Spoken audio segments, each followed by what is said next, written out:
আমি মুনমুন হোসেন আর আপনারা দেখছেন আপনাদের প্রিয় চ্যানেল গ্রাফটিং গার্ডেন। দেশ এবং দেশের বাইরে যে যেখান থেকে আজকের ভিডিও দেখেন সবাইকে অনেক অনেক শুভেচ্ছা এবং অভিনন্দন। ফ্রেন্ড, আমরা যে আম গাছের কলমগুলো করি এগুলা কি আসলেই শতভাগ সফল হয় নাকি আমাদের কলমটি কখনোই ব্যর্থ হয় না? না ফ্রেন্ড, আমাদের কলমকৃত গাছগুলা অনেক গাছই কিন্তু ব্যর্থ হয়। আজকের ভিডিওতে আমি আপনার সাথে শেয়ার করব আমাদের ব্যর্থ হওয়া কলমকৃত আম গাছগুলা আমরা কখন, কিভাবে, কোন পদ্ধতিতে পুনরায় কলম করব। তাহলে বুঝতে পারছেন কতটা ইন্টারেস্টিং একটা ভিডিও এখন আমি আপনার সাথে শেয়ার করতে যাচ্ছি। তাহলে চলুন শুরু করি আজকে মূল ভিডিও। আমরা যখন আম গাছের কলম করি আমাদের এই কলমকৃত গাছটি আমরা 20 থেকে 25 দিনের ভিতরেই বুঝতে পারি যে আমাদের কলমটি সফল কিনা। আপনারা এই দেখতে পাচ্ছেন যে আমাদের এই কলমটি কিন্তু সফল। এর পাশাপাশি আমরা আরও যে কলম করি আপনারা দেখতে পাচ্ছেন এই কলমটি কিন্তু ব্যর্থ। তার মানে এই নয় যে আমরা যে সমস্ত আম গাছের কলমগুলো করি সেগুলো শতভাগ সফল হয়, এর ভিতরে অনেক কিন্তু ব্যর্থ হয়। তো ফ্রেন্ড, আমাদের কলম যদি ব্যর্থ হয় তাহলে আমরা কি করব? এই যে আপনারা দেখতে পাচ্ছেন এই গাছটি, আমরা কিন্তু এই গাছটিতে এখন কোনোভাবেই পুনরায় কলম করতে পারবো না, কেননা এর আমাদের কলম করার যে স্থানটা সেই স্থানটা কিন্তু আমরা অলরেডি কলম করেছি।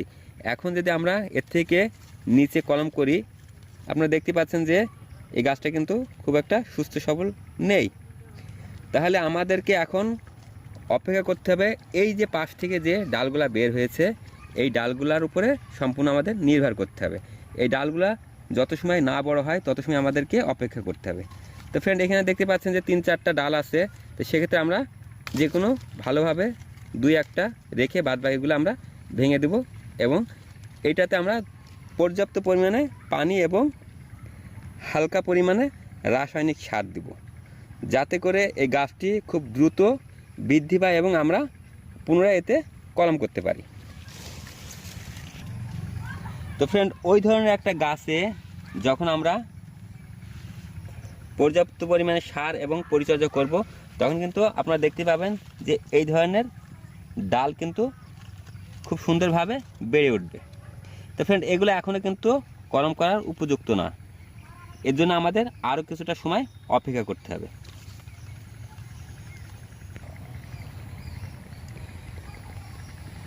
ফ্রেন্ড, এই যে গাছটা দেখতে পাচ্ছেন এটা কিন্তু একটা ব্যর্থ কলমের গাছ।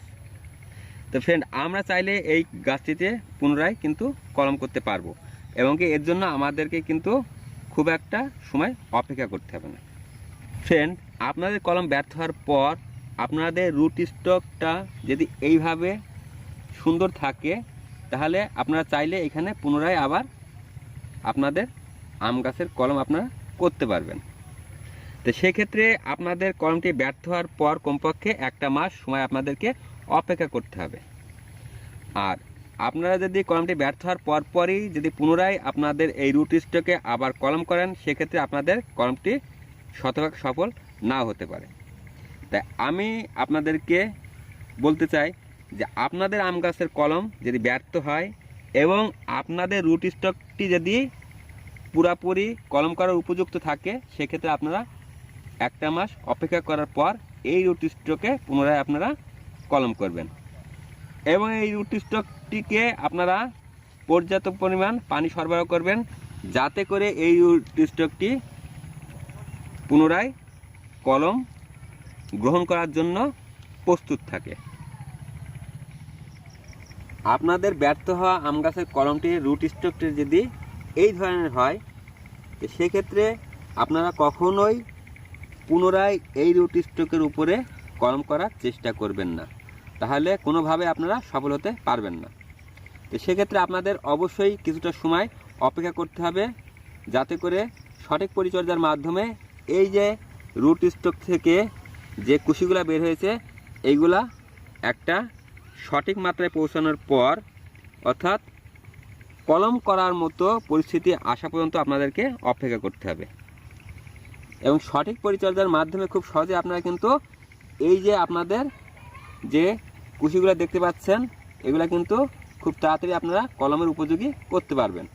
সেক্ষেত্রে অবশ্যই কিন্তু আপনারা আপনাদের এই পাশের যে অন্য কুশি আছে সেগুলো অবশ্যই ভেঙে দিবেন, তাহলে এই কুশিটা খুব দ্রুত বৃদ্ধি পাবে এবং কলম করার উপযুক্ত হবে। ফ্রেন্ড, এই যে দেখতে পাচ্ছেন এই কলমটি ব্যর্থ হওয়ার পর আমরা কিন্তু অনেকটা সময় এখনও অপেক্ষা করছি, এবং এটা আপনারা দেখতে পাচ্ছেন যে এটা কিন্তু আর কিছুদিন পর আমরা এখানে খুব ভালোভাবে কিন্তু আমাদের কাঙ্ক্ষিত সায়ন দ্বারা আমরা গাছটিকে কলম করতে পারবো। আর সেক্ষেত্রে অবশ্যই আপনারা এই যে পাশের যে অনাকাঙ্ক্ষিত ডালগুলো আছে এগুলা ভেঙে দিবেন, এবং এই আম গাছটিতে পর্যাপ্ত পরিমাণে পানি সরবরাহ করবেন, এবং এটা দ্রুত কলম হওয়ার উপযোগী হওয়ার জন্য এই যে গাছটা আপনারা দেখতে পাচ্ছেন এর গোড়ায় 7 থেকে 8 দানা ইউরিয়া সার আপনারা প্রয়োগ করবেন, তাতে খুব দ্রুত আপনাদের এই যে ডালটা দেখতে পাচ্ছেন এটা কিন্তু খুব দ্রুত বৃদ্ধি পাবে এবং খুব সুন্দরভাবে কলম করার উপযুক্ত হবে। আপনারা দেখতে পাচ্ছেন যে এই গাছটি কিন্তু কলমকৃত গাছ, এবং এই গাছটি কিন্তু একটা ব্যর্থ গাছ। এই গাছটিতে এই যে আপনারা দেখতে পাচ্ছেন যে পাহিতে যে কুশিটা বের হয়েছে সেটা কিন্তু যথেষ্ট বড় হয়েছে, এবং এখন আমরা চাইলে এই কুশিতে কিন্তু আবার পুনরায় কলম করতে পারি। তা আমাদের গাছটি যদি এই ধরনের পর্যায়ে আসে তখন আমরা চাইলে এই গাছটিতে খুব সহজেই পুনরায় কলম করতে পারবো। তো এখন আমরা এই গাছটিতে পুনরায় কলম করব। যে শাইনটার মাথা এই যে এরকম ফুটবে ফুটবে একটা ভাব থাকবে, এই ধরনের শাইন আপনারা কলম করার ক্ষেত্রে অবশ্যই ব্যবহার করার চেষ্টা করবেন, তাহলে আপনারা শতভাগ সফল হতে পারবেন।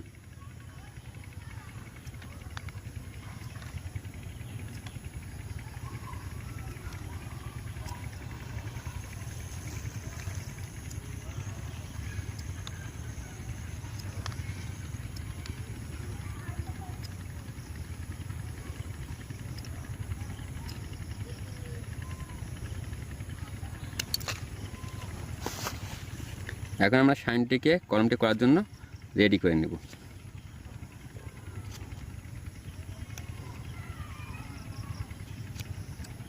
আপনারা এইভাবে শাইনটিকে এক পোষে সুন্দর করে কাটার চেষ্টা করবেন। এখন আমরা আমাদের এই রুট স্টেকের মাথাটা এই যে ছালের অংশ খুব সুন্দরভাবে চিরে দেব।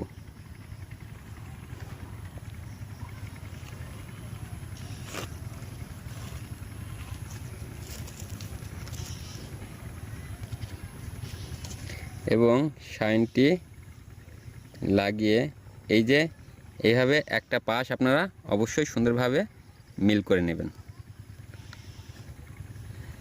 এবং এখন এটাকে আমরা গ্রাফটিং টেপ দিয়ে খুব সুন্দরভাবে জড়িয়ে বেঁধে দেব।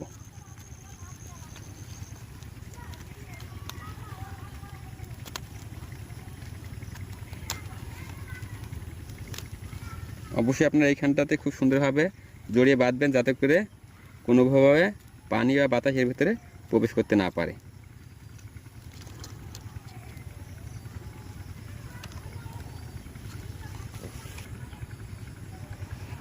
এই যে কলমটি আপনারা দেখতে পাচ্ছেন এই কলমটি কিন্তু ব্যর্থ কলম।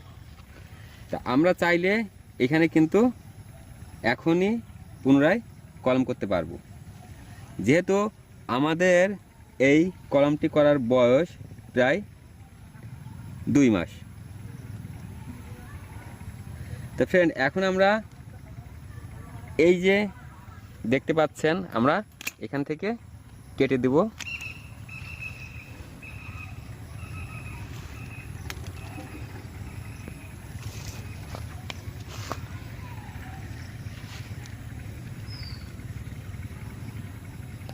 এবং এই যে এইভাবে সুন্দরভাবে ছালের পাশটা আমরা চিরে দিব, এবং কি আমাদের শাইনটি আমরা কলমটি করার জন্য রেডি করব।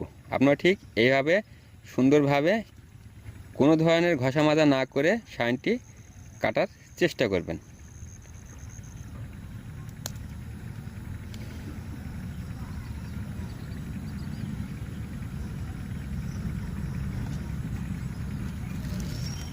আপনার কলমটি বাঁধার সময় অবশ্যই এইভাবে একটা পাশ সুন্দর করে মিল করে নেবেন।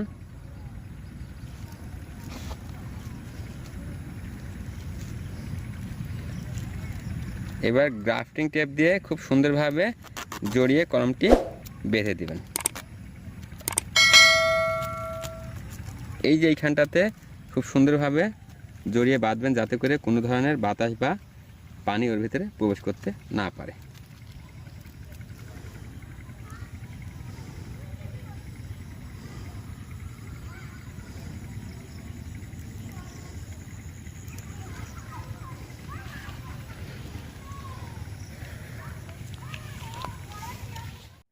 তাহলে ফ্রেন্ড বুঝতেই পাচ্ছেন যে আমাদের ব্যর্থ হওয়া কলমগুলি আমরা আবার পুনরায় যদি সঠিক পদ্ধতি অনুসরণ করে কলম করি, তাহলে আমরাও কিন্তু আবার শতভাগ সফল হব। তাহলে ফ্রেন্ড এই ছিল আজকের ভিডিওটি ভালো লাগে থাকলে অবশ্যই লাইক করবেন, বন্ধুদের সাথে শেয়ার করবেন, আর আপনাদের মতামত কোনো কিছু জানতে হলে অবশ্যই কমেন্ট করবেন। আর যারা আমার চ্যানেলটি এখন সাবস্ক্রাইব করেননি অবশ্যই সাবস্ক্রাইব করবেন। আবার দেখা পরবর্তী ভিডিওতে। সে পর্যন্ত ভালো থাকুন, সুস্থ থাকুন, ধন্যবাদ।